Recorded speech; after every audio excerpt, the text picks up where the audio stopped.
The key word that undergirds Project 516 is the word adoption. We want to adopt these young people. But that's why it was created, because there's such a woundedness, or I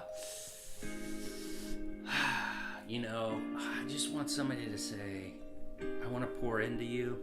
I want to take ownership, or if you will, of your spiritual life, and I just want to really cultivate that out. This program, it forces you to be humble, and it forces you to consider others as more important, and it forces you to really be a man who follows God's word. Because while we're young, if we can go through this program, get these key principles of Christianity, know our identity, and really be able to go out and get at other people, I feel like we'll change our generation, dude. I strongly feel like every young man as a Christian needs to do this program.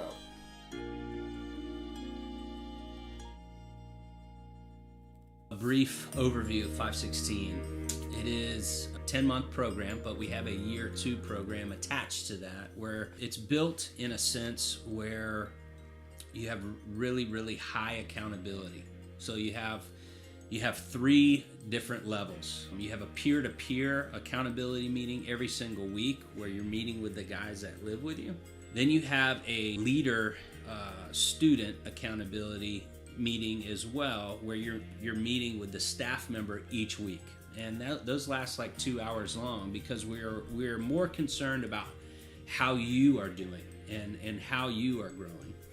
And the third level of accountability is with someone that is over 50, like a spiritual parent, if you will, from our church, that meets with them and holds, again, it's somebody that is just there for them. They have family nights built in every week, and we really encourage the groups to spend a lot of time together as far as accountability is concerned. So there's a high accountability, and the guys are living together, so they're there all the time. And so whether they go and they serve at outreaches, or whether they go to do a service project, whatever they do, they're always going together.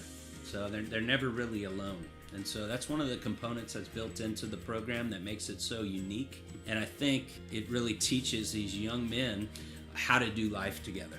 Everybody in the house, they serve the community. So you have to serve about 20 to 25 hours every week, whether it is an outreach, whether it is homeless ministry, whether it is mentoring, no matter where it is, but everybody together is serving the community in some aspect, applying what we're learning in the Bible, so it fleshes out into the streets.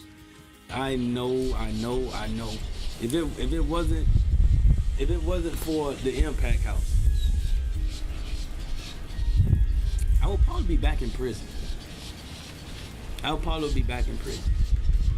it wasn't for the Impact and me wanting to change. I feel like the Lord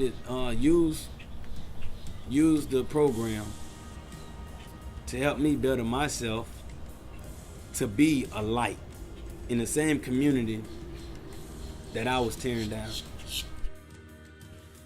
Paul says, you've had many teachers, but only one Father. And so that's huge.